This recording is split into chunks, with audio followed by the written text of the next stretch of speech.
Yeah. So, remember how I used to read Patrick McNeil's? Yeah. Okay, so I thought maybe we could do start a little, His I don't know, school stories are the best. a tradition with us Okay. getting together. And I got out on the internet, and Patrick McManus is dead, has been for a while. But I found a new female author who writes a lot like him, and it's outdoor humor. So I got a little snippet. I got her book as well, but I got a little snippet of her on audio reading her book. Okay. Because that's how I heard about it. I heard one of the groups I'm on, and they played a little clip, and I'm like, oh, that sounds just like, the way she writes is just like him. So. Oh, then everything goes off. wrong, it goes wrong. I have them turned off for 4 hours.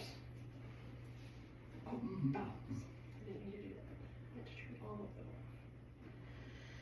The only one I want on is the front door.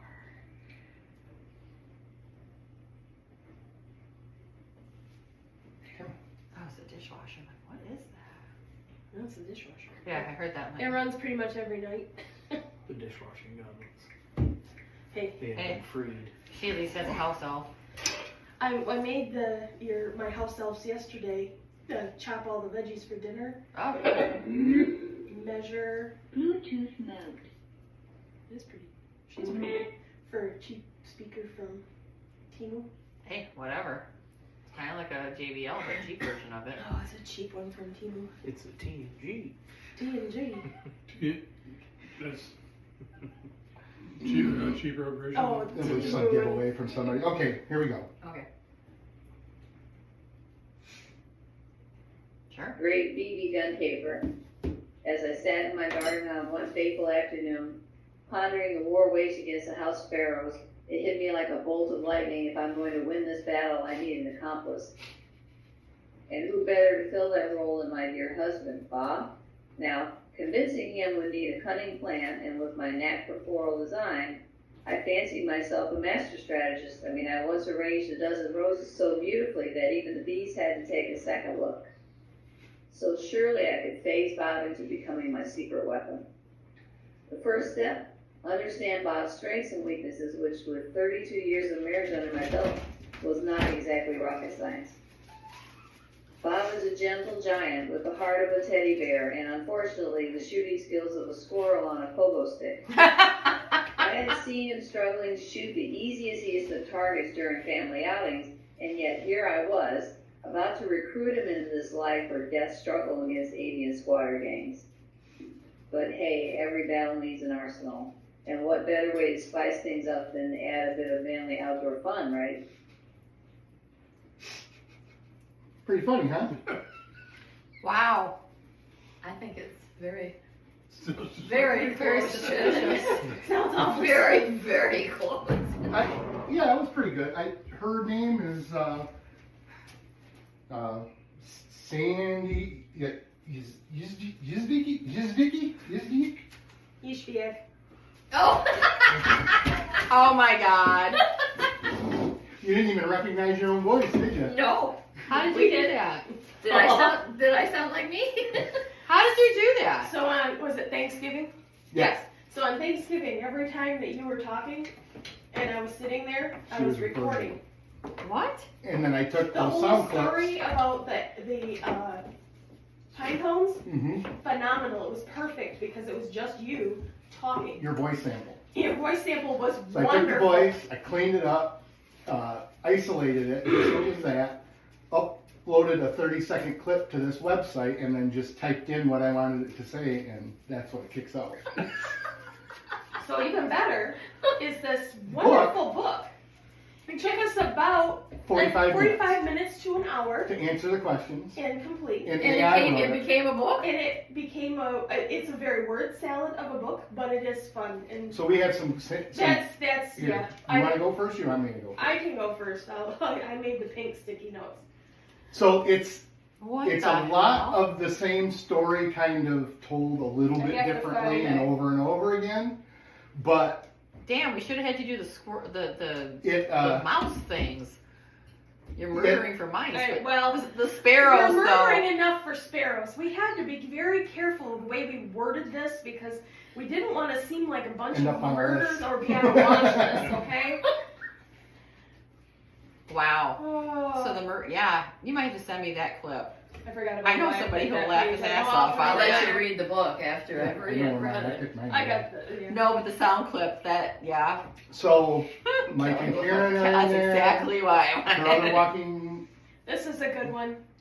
Yeah, so I put a sticky here because it made me laugh. It says, "Gather round the troops, we have an emergency." My daughter Jennifer nearly fell off her garden chair, clutching the iced tea as if it was the Holy Grail, and I felt like a drill sergeant, except no one of my recruits seemed to take me seriously. They all giggled, probably too accustomed to my drama queen declarations to see the seriousness of the sparrow threat. The one about Jeff is the one that gets me every time. I started reading that. Irregardless, they're just birds. Yeah. we typed it all in and then we told it right in the style of Patrick McManus, which you can see the cover looks like. Yeah, a McManus. Yeah. And we could pick through I Like think six six different covers. and titles. Oh my god. Yep. And this one is listed as Adventures and Misadventures with Jeff. Okay. Jeff's love for the great outdoors. My brother Jeff, if there's one thing you need to know about him, it's that he lives for the great outdoors. I mean, the man practically came out of the womb wearing hiking boots and a fishing hat. His love for nature rivals my aversion to house sparrows, meaning it's both intense Oh, we're and getting a into bit your irrational. verses tomorrow. While I like to cultivate peace among the petals of my garden, Jeff is always out there chasing the thrills in the wilderness, probably battling wind and wildlife while I sit in the tranquil bliss immersed in my floral designs. But yet, despite this wild enthusiasm, one can't help but find the humor in his outdoor escapades. Picture this. The sun is rising just over the horizon, painting the skies of hues of orange and pink, and there's Jeff standing outside my house, dramatically stretching as if he's about to run a marathon. Instead, he's usually headed on a hike that takes him at least half an hour to perfect his stretching routine.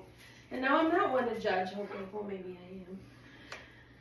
But this man could probably achieve a world record speed in his outdoor enthusiasm if he could just figure out how to move without looking like a twisted pretzel. He'd finally set off in a flurry of excitement, equipped with a bag full of snacks, a map he probably can't read, and 8 pounds of hiking pole he insists he absolutely needs because it makes him look cool. And it goes on from there. Oh, We got one my for God. Cass and Nick and one for Jeff and Sheila too. Oh, really? Yeah. Well, because Jeff's part of the book, you know, him and Sheila and stuff, I thought it was too funny. 'Cause I even included, I didn't see it in there. Hey! That's enough. Outside. Is there a chapter on mouse murdering? No, we did And the not fur include coat. mouse She murdering or the said- fur coat. Hey! Those are enough. Outside! Well, at least it did not detail the blackbird murders and stuff. And No, scrapples. we talked about this. We talked about starlings as well, but mostly it's the sparrow vendetta. And then there is, you know, the bits. I did include the notation when I typed it in about not having film and a camera while we went on a family outing. But it didn't appear in the book, so it mustn't have met the right criteria for what they were writing. I Which thought it one? would have, the not having film in the camera. It might be in here somewhere. It just, Everything it's a that lot we of put in word here is in salad. here. Yeah. It's just, it's so. They're real little honest. little Oh tiny my vignettes God. that'd be a great little bathroom reader. Yeah. Because it makes you Uh, laugh. Here's unexpected friendships and bird wars. Oh, Lord. In the midst of all my all-consuming war with house sparrows and starlings, I've stumbled upon an unexpected benefit: friendships. Who would have thought that a seemingly pointless backyard battle could lead to a fellowship forged in shared experiences of avian annoyance? That's right, there's a group of us who have banded together in this avian turf war, and I'm sure at least half of them think I'm completely wackadoo. But let me tell you, there's nothing quite like a neighbor who genuinely understands the incessant screeches of sparrows as an ongoing war cry interrupting your tranquility during that oh-so-sought-after cup of morning coffee. Take Mike and Karen, for example. Now, these two lovely souls are proud owners of a lovely swimming pool. A pool I refuse to swim in because, oops, I can't swim. But that aside, Oh they my became God. allies in this fight against the fiendish fowl. One day while Bob was helping with renovations at their place, I learned Mike had recently discovered a sparrow nestled in his shed. As you can imagine, I practically cried out for joy like a pint-sized cheerleader because it meant I had found a kindred spirit in the trenches. I promptly informed him of my tactical methods of emptying nests and declared an informal pact to eradicate our feathered adversaries. Thus began the grand scheme of covert operation. Get those feathered bastards. Moreover, just like any big group of insurgents, we veered into a plethora of laughable anecdotes that unceremoniously bounded through our defeatist minds. Karen, being the pragmatist of the duo, often questioned how much work it would take just to ensure no sparrows dare cross our thresholds. Her suggestions ranged from elaborate repellents to DIY contraptions with aluminum foil. I'll admit, at times she sounded like a mad scientist bent on creating the ultimate bird deterrent. And truth be told, it was a riot to watch her planning the construction of what I presumed would eventually be called the Fortress of Sparrow Eradication. One conversation even included her talking about how strategically hanging old CDs would add a sparkling allure to the garden, while also scaring out the aerial bandits. I still snicker every time I think about it. Now that's what I call creativity. And it And doesn't work. It doesn't work. And Randy and Yvonne are in here. Okay. And Way's in here. Oh and- my goodness. Yeah. I Oh, laughed. I'll have You to- forgot Wayona? I'll start reading No, Way's that in later. there. Way's in there too. Yeah. You will read it in You'll laugh. It 5 minute increments. Yeah, just Well, read. You'll read it one and then you'll chapter, start reading. You're like, oh yeah, you know, it's because it's But it was fun. it needed to be And Jill did about one for Bob. half the size. Yeah, Okay. Jill did one for I Bob. need that and she sound did it while clip. we were at Please, work. Oh, I yeah. need that sound clip. One day, and I said, Because Mandy will it die took her laughing like too 20 at minutes, it, and so I said, want to "Jill, share how it. much information did you give it? She goes, oh, I don't know. I didn't really ask for a whole lot. And I said, the more you give it, the better the book. And she goes, really? I wonder if I can go back in. And I said, no.